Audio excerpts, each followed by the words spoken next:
माल तीसरे बड़े मुल्क लीबिया की दूसरी ताकतवर तरीन शख्सियत था। ये किस कदर अमीर और बासर शख्स था, इसका अंदाजा आप 2-3 मिसालों से लगा लीजिए।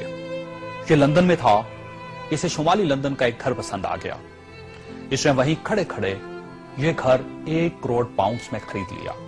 ये पाकिस्तानी रुपए में 1 अरब 40 करोड़ रुपए बनते हैं। इसने 2009 में मॉन्टे कार्लो में अपनी 37वीं सालगिरह मनाई।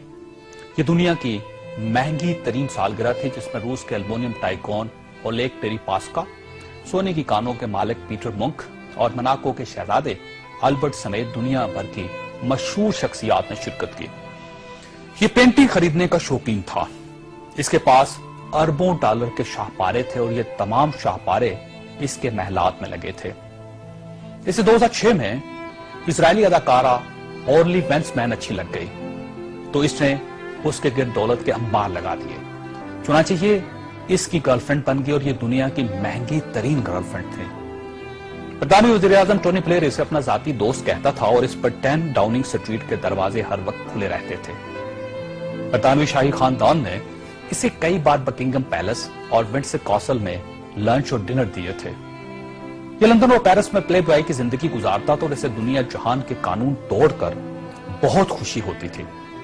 इसने एक बार पेरिस की शांज़-एलीज़े पर 120 किलोमीटर की रफ्तार से गाड़ी चलाकर पूरी यूरोपीय दुनिया को हैरान कर दिया और पेरिस की सिटी हुकूमत कोशिश के बावजूद इसका चालान न कर सकी। ये लीबिया की इन्वेस्टमेंट अथॉरिटी का सरबराह भी था और यह अथॉरिटी दुनिया के किसी भी मुल्क में किसी भी वक्त 10 बिलियन डॉलर तक की सरमायाकारी कर सकती थी और यह एक बहुत बड़ा इस्तेहकाक था।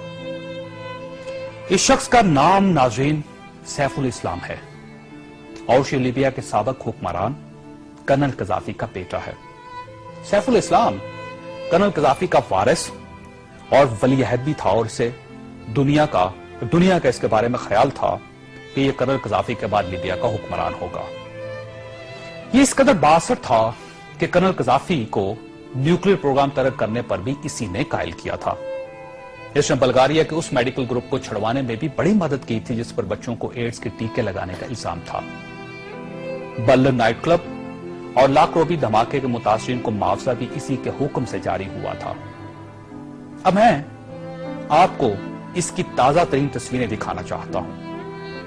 ये सैफुल इस्लाम 3 माह पहले लीबिया के छोटे से कस्बे अबारी में छुप गया। ये 2 दिन पहले 19 नवंबर को कस्बे के एक ऐसे कमरे से बरामद हुआ जिसमें बाथरूम तक नहीं था और ये बदबूदार पुराने कंबल में लिपटा था। इसकी उंगलियों पर प्लस्तर चढ़ा हुआ था और यह प्लस्तर भी इसने खुद चढ़ाया था क्योंकि इसे डॉक्टर तक की सहूलत हासिल नहीं थी। ये सैफुल इस्लाम इस वक्त लीबिया की मौजूदा हुकूमत के कब्जे में है और पूरी दुनिया में कोई शख्स इस शख्स को पनाह देने के लिए तैयार नहीं जो 3 माह पहले तक मलका बरतानिया का शाही मेहमान बनता था और टोनी ब्लेयर इसे माई फ्रेंड कहता था और पेरिस की कंपनियां इसके लिए खसूसी खुशबू इजाद करती थी।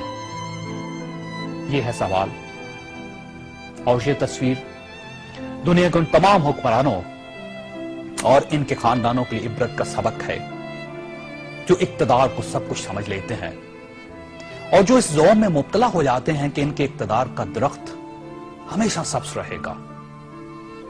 ये तस्वीर दुनिया भर के हुक्मरानों से चीख चीख कर कह रही है कि जो हुक्मरान आवाम का एतमाद खो देते हैं उनका ये इंजाम होता है। इन्हें बदबूदार कंबल भी पनाह नहीं देते।